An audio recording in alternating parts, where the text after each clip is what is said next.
One of the key training camp battles for the Falcons this summer will be for the vacant nickel cornerback spot. And we'll talk about why this young core at cornerback, including AJ Terrell and Jeff Okudah, could be the strength of the Falcons defense for years to come. You are Locked On Falcons, your daily Atlanta Falcons podcast. Part of the Locked On Podcast Network, your team every day.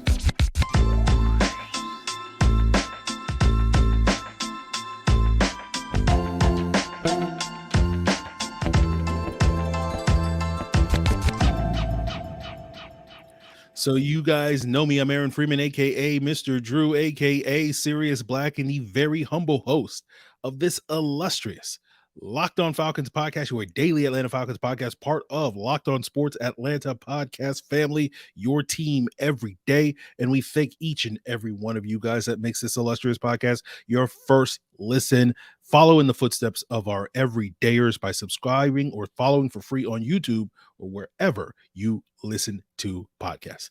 So, guys, we are continuing our series of positional breakdowns ahead of Falcons training camp, which we're, little less than a week away from rookies reporting, and then a week from then veterans will be reporting.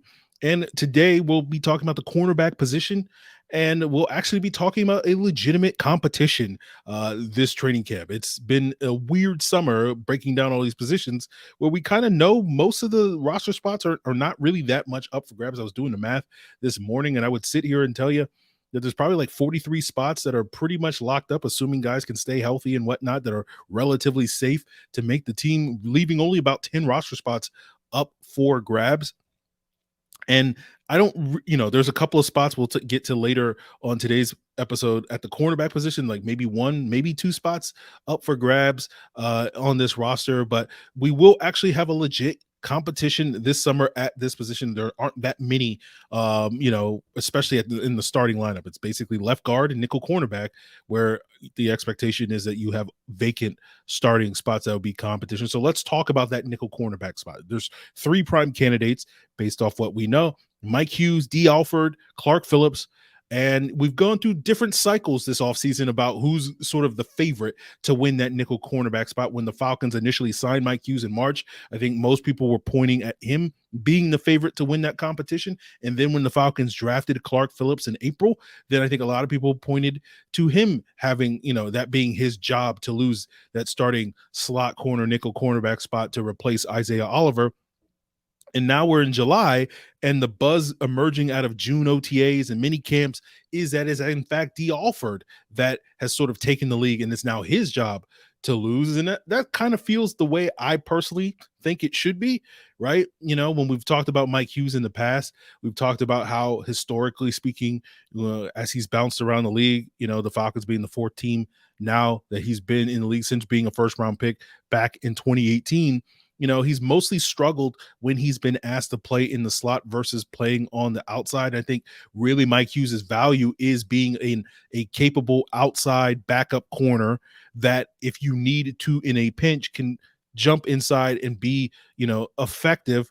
But I don't know if playing inside in that slot role is really the first option, given his overall body of work. And I've described Mike Hughes in the past, watching his film in Detroit this past year. He kind of reminds me a lot of Darren Hall. And we'll talk a little bit more about Darren Hall's issues a little bit later in the episode. But basically, the player that I think the Falcons want Darren Hall to be is kind of what I think Mike Hughes is. And I think the thing that Mike Hughes has going for him in this competition and moving forward with the Falcons is his experience relative to guys like Clark Phillips and Dee Alford, as well as Mike Hughes' physicality, right?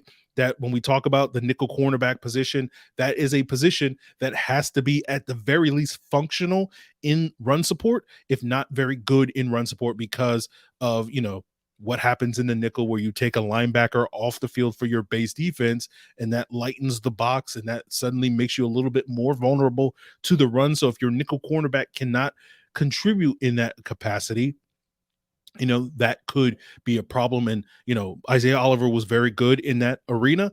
And so the hope is that whoever replaces him will also be very good in that arena. And, I don't know if that's Clark Phillips, right? That, with Clark Phillips, I went into my film study wanting to like him more, and I just wasn't that impressed watching his film at Utah. I think he has the mentality. I think he has the intangibles. I think he has the instincts that you really like at the cornerback position. But I'm not sure outside of that he's bringing a whole lot. And it doesn't mean that what he is bringing, those things are meaningless. It's just, you know, from the neck down, I don't know if I love Clark Phillips as much as maybe other people do, right? And you know, that ability and run support to me was what really stood out watching the film, where he, you know, he was very limited there because of poor tackling technique and want to, right?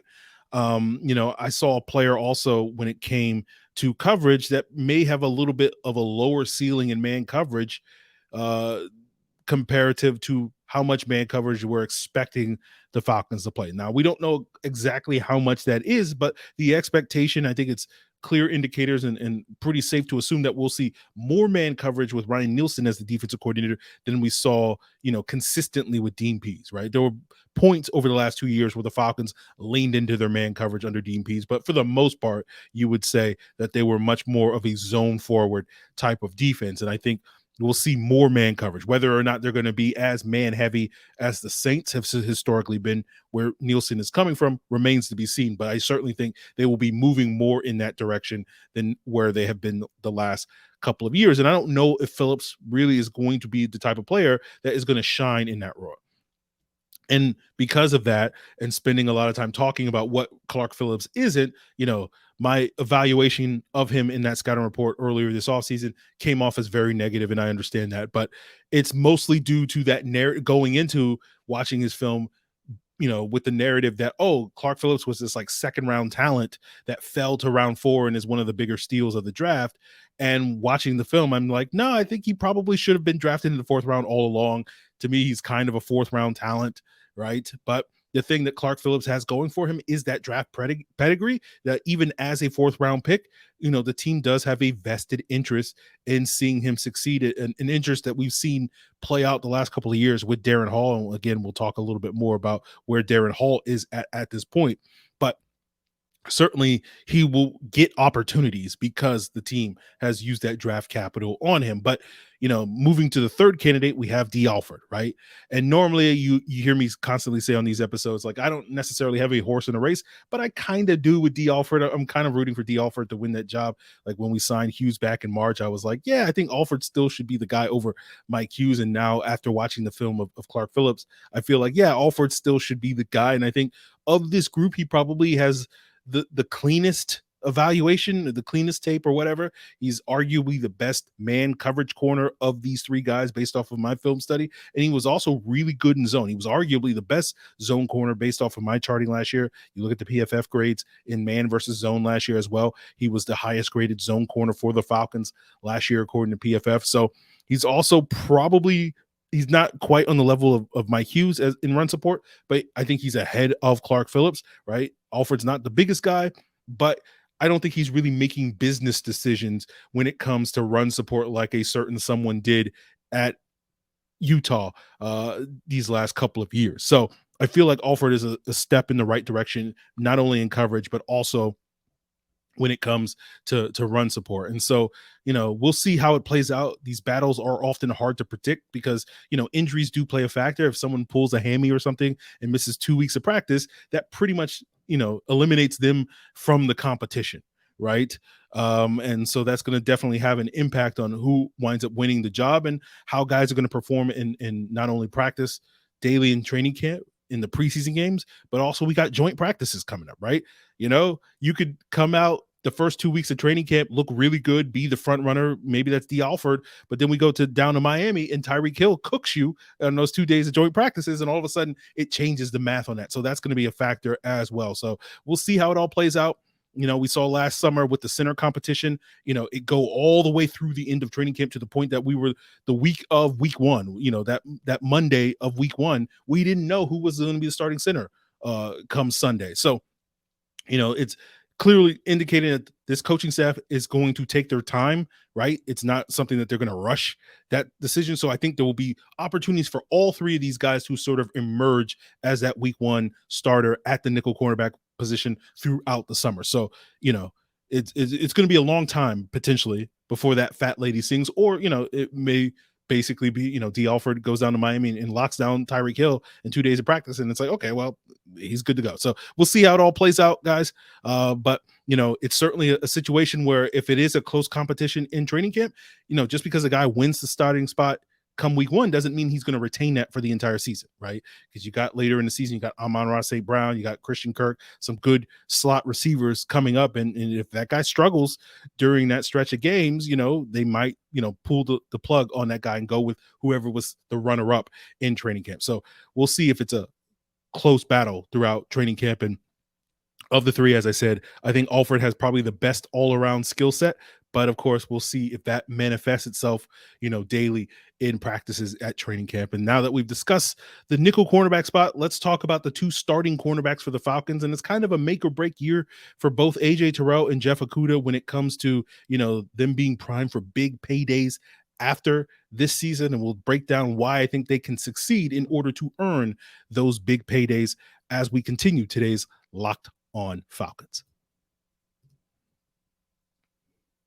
Our partners over at eBay Motors have teamed up with Locked On Fantasy Football host Vinny Iyer to bring you some of the best fantasy picks each week all season long. Whether you're prepping for the draft or scouting the waiver wire, every week we're going to provide you with players that are guaranteed to fit on your roster. And so with draft prep underway for this upcoming season, let's talk about who Vinny has picked out for us in this week's eBay's Guaranteed Fit fantasy picks of the week. And yesterday we talked about Christian McCaffrey as a prime candidate for your number one overall selection. And today we'll talk about another guy in Justin Jefferson, who we'll talk about a little bit later on today's episode when we talk about the Falcons cornerbacks matching up. But Jefferson makes a ton of sense as that guaranteed fit to go number one, because over the past 2 seasons, he's led the league in both receptions, receiving yards. He will remain a dominant number one receiver and target monster. So he is a guaranteed fit to ignite the rest of your fantasy football lineup towards winning success. And with Vinny Iyer of Locked On Fantasy Football is helping us win our fantasy championship, eBay Motors knows that a championship team is about each player being that perfect fit. Same with your vehicle. With eBay's Guaranteed Fit and over 122 million parts and accessories for your vehicle right at your fingertips, you can make sure that your ride stays running smoothly. Air filters, brakes, batteries, taillights, alternators, shock struts, you name it, eBay Motors has it, and they'll make sure it's the right fit for your car because eBay's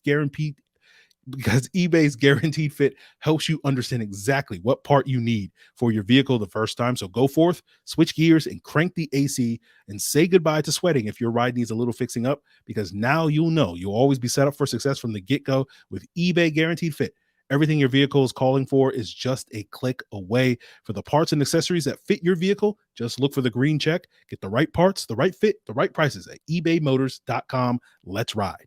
eBay, Guaranteed Fit, only available to U.S. customers, eligible items only, exclusions apply. So this is a make or break year in some ways for both AJ Terrell and Jeff Okudah because money is on the line, right? It's about securing that bag, right? In addition to, helping the Falcons win football games.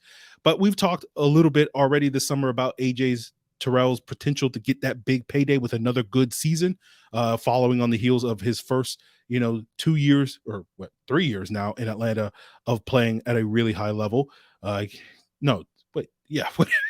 2020, right? AJ Terrell, 2020. So 3 years, right?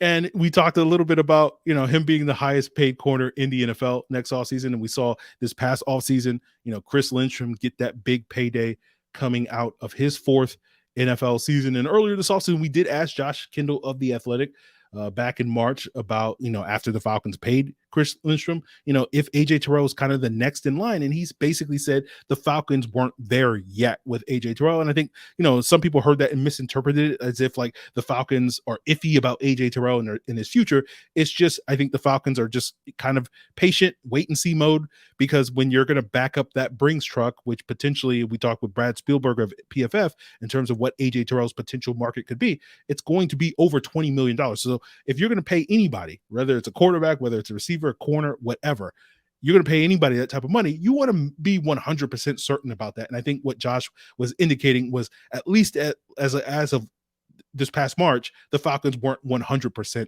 there. So I feel personally pretty confident that, over the next 6 to 9 months, the Falcons will be much closer to that 100% confidence in paying AJ Terrell. We've seen him have some rough games over the last couple of years, but for every bad game that AJ Terrell has, he has like 4 or 5 good ones. And so the good definitely far outweigh the bad. And his good is kind of extremely good, right? Like best in the cornerback in the NFL good. And I don't see any reason why we should expect that sort of formula to sort of change with the defensive changes that Ryan Nielsen as the new DC is going to implement. And especially when you factor in the hope and the optimism that many of us have, myself included, that the Falcons pass rush will at least be league average instead of like the worst historically bad as it has been for the most part the last couple of years.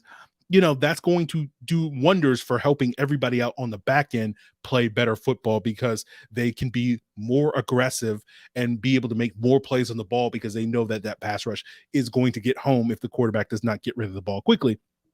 Not to mention, as we said earlier, we're going to see more man coverage that should enhance AJ Terrell's skills. And last year we did see some of those issues in the red zone prop up in man coverage. That first Saints game, that Rams game, the 49ers game, those were really the games where we talk about AJ Terrell having rough outings. Those were really it. But outside of those games, between the 20s, he was extremely productive. Now, he was extremely productive in 2021, like best cornerback in the league productive. And we'll see where 2023 fits in that. I'm not expecting him to put up the elite numbers in 2021 as he did then, but I'm hoping that with the improvements and the better supporting cast, we will see him get much closer to that than he was. Like, the reason I say that is just because he was so good in 2021. Like, it's rare to have 2 years like that in the NFL career. Like, 1 year like that is an incredible achievement, let alone 2 years. But I'm not going to put anything past AJ Terrell when it comes to that. So if he does, get closer to that 2021 level or exceed that 2021 level, he certainly will be getting a big payday next offseason. Now, Jeff Okudah also is looking to kind of secure the bag this upcoming offseason, because unlike AJ Terrell, who is due that 5th-year option, is signed through the 2024 season, Okudah will be a free agent after this year because, his 5th-year option was not picked up by either the Lions or the Falcons. And I don't think as much money is on the line for Jeff Okudah as it is for AJ Terrell, but he is in line to get a substantial payday. Like, when you look at the high-end number 2 corners in the NFL, Jamel Dean, James Bradbury, those guys are making over $12 million a year. So I feel like that's, potentially an option for Jeff Okudah next year. And like, even though Jeff Okudah was, one of the highest drafted cornerbacks ever with that number 3 overall selection, that same draft class as AJ Terrell back in 2020, I don't think people should go into the season expecting that Jeff Okudah, as this quote unquote reclamation project, is going to reach those heights that led to him being drafted that high. I think instead what you're hoping for Jeff Okudah is that he can look like a Jamel Dean or James Bradbury as one of the better number 2 corners in the league. I think that's a realistic expectation based off of what he has put out there in Detroit. I think this film suggests that he should be successful. Detroit did play is a derivative of the Saints defensive scheme, with Aaron Glenn being the defensive coordinator there, just like Ryan Nielsen, bringing that Dennis Allen scheme. So there should be familiarity with the scheme, which I think is one of the reasons why the Falcons think this is a good bet as a reclamation project. And you guys know I constantly rally against reclamation projects, but I feel like this is the kind of the exception to the rule, where for those reasons, this is why Jeff Okudah is a good bet. We saw flashes of really good play, especially early in the season. Things got a little bit more inconsistent as the season wore on, but hopefully we can get more of early 2022 Jeff Okudah than late 2022 Jeff Okudah this season throughout the year. And, I think this scheme is going to allow him to be very effective, right? Now, they're going to play a lot of man coverage. It's going to allow him to be very aggressive at the line of scrimmage, be that physical player that Jeff Okudah is, play a lot of press coverage, be that physical run defender. I think Zeke Elliott still has nightmares for how many times Jeff Okudah popped him in that Cowboys game last year, but you saw playing Justin Jefferson against the Vikings early in that season, and Jefferson had his worst game because basically what the Lions did was say, okay, Okudah, anything under 5 yards, I want you to mug. I want you to commit assault against Justin Jefferson, because you have that safety help over the top. And I feel like the Falcons, with the addition of Jesse Bates, with Richie Grant on the back end, will be able to ask Jeff Okudah to play a similar style, and that should allow him to put his best foot forward. And it'll be interesting to see how the Falcons match up with the Vikings specifically, because, Justin Jefferson is arguably the best receiver in the league. Do they as AJ Terrell, their ace, to sort of shadow him throughout the game?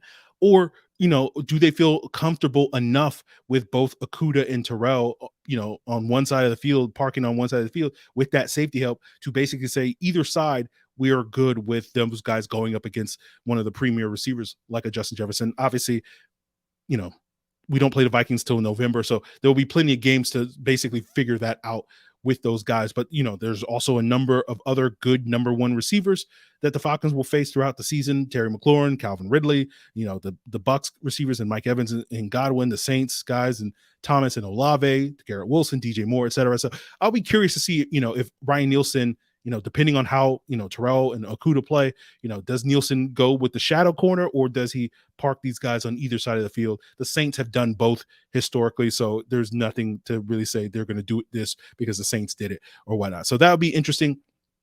But we could be looking at a situation like right now. I think Terrell and Okudah's combined cap hits are about $8 million. And this is not going to be their cap hit, but if they both get paid next offseason, we could be talking about upwards of like $35 million a year to both of these guys. If both of these guys, I think, hit their stride, and that may make them among the highest paid corners in the league. I think currently Jalen Ramsey and Xavier Howard are combining to make about $38 million a year with the Dolphins. But, that could put them in the top 2 or 3. And so you potentially, and if they earn those paydays, we're talking about the Falcons having one of the premier cornerback duos in the league for the foreseeable future, just because of how young AJ Terrell and Jeff Okudah are. AJ Terrell is going to turn 25 in September. Jeff Okudah doesn't turn 25 until next February. And so theoretically, 3 to 5 years of these guys locking down either side of the field. So, when you look at that best case scenario of these guys turning into that premier cornerback duo, you get excited about that. Now, alternatively, you also have, a worst case scenario where AJ Terrell's maybe a little bit more up and down than I'm expecting him to be, and Jeff Okudah struggles, and all of a sudden the Falcons are, deferring their decision to make AJ Terrell one of the highest paid cornerbacks, by punting that to another year because they want to, wait until he's coming off a good year. And or with Okudah, if he struggles or whatever, the Falcons are now shopping for another number 2 corner. But we'll see how that plays out. I'm optimistic. We've turned a new leaf here on the podcast where we'd rather spend more time talking about how things will go right than versus things go wrong. So we'll see how that all plays out. But those 2 guys, along with the 3 guys in the mix at the nickel cornerback position, are the 5 corners that are very likely to make the roster locks or near locks to make the team. But what about the rest of this cornerback room? And we'll talk about Darren Hall and the potential that he is on the bubble as we wrap up today's Locked On Falcons.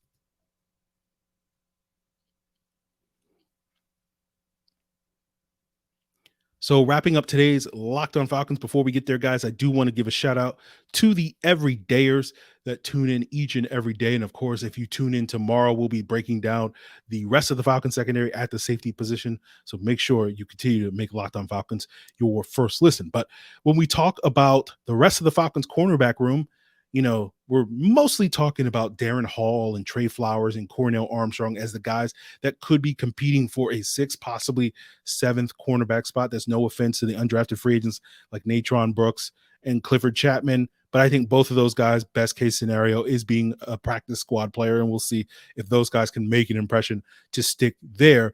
But if you saw my most recent 53-man roster projection from last month, I did project the Falcons to keep 7 corners, right? I had both Darren Hall and Tre Flowers making it as the 6th and 7th corner, right? Hall mostly because of his draft status sort of being his saving grace, and Flowers mostly because of his special teams ability being what his role is going to be. And talking about Darren Hall, we've talked, this week and previously when we were breaking down the offensive players about several of those 2021 draft picks potentially being on the roster bubble heading into this summer. Frank Darby, Jalen Mayfield, Ade Ogundeji, and Darren Hall is also on that list because all of those guys did not show the desired year 2 jump that you're looking from guys from year 1 to year 2 right now. At least with Jalen Mayfield, he has the excuse that he was hurt last year, so that's part of the reason why he didn't make that jump.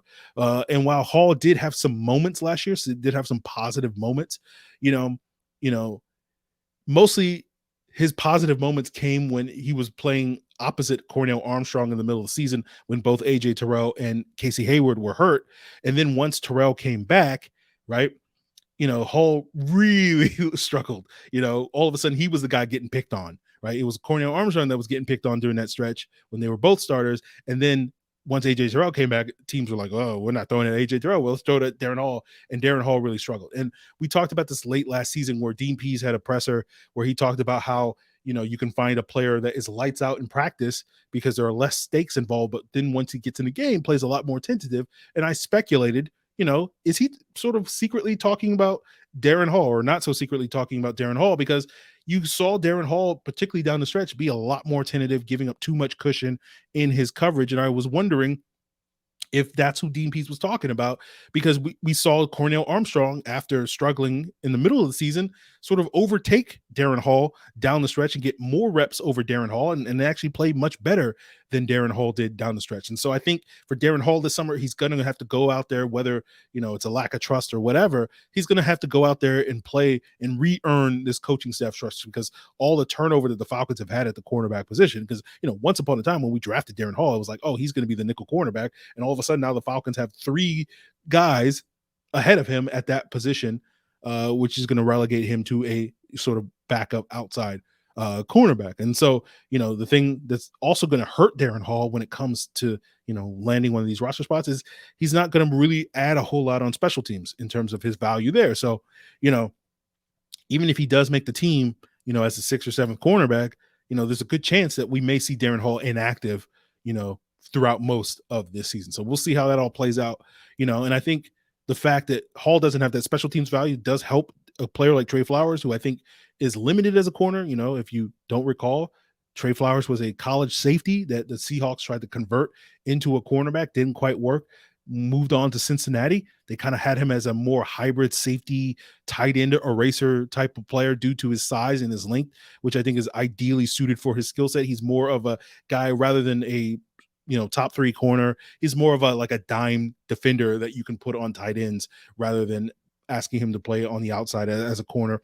But the thing that Tre Flowers really brings to the table is his value on special teams. He's a very good gunner on punt coverage, right? And with the injury to Avery Williams and with the loss and departure of Mike Ford, there is a vacancy opposite Kadero Hodge as the gunner on the punt team. And I think Flowers' body of work in both Cincinnati and Seattle suggests that he should be the front runner to win that gunner spot. And I think that's going to help him make a roster spot.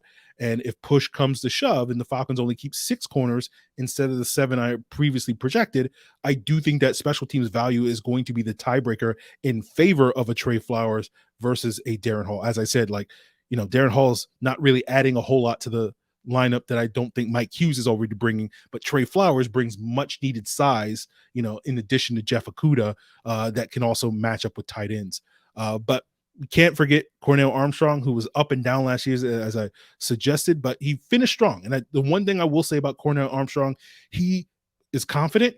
He plays with the amnesia that you need as a cornerback in the NFL. He'll get burnt one play and then he'll make a great play on the ball. He broke up 7 passes last year, and despite the fact that he was limited in terms of playing time relative to other guys, that was tied for second on the team behind AJ Terrell last year. And so based purely off his coverage ability, you can make an argument, at least based off of his, this past season, that Armstrong is got a leg up over guys like Tre Flowers and Darren Hall when it comes to coverage ability. So it would not completely shock me if Cornell Armstrong winds up being that 6th cornerback over those 2 guys if he could continue that this summer. But, again, I think the special teams ability that Flowers brings and the draft pedigree that Hall brings is probably going to break a tie when it comes to that. So I do put Cornell Armstrong behind the 8 ball. So overall, the competition, at cornerback is going to be thick, not only for the nickel cornerback spot, but also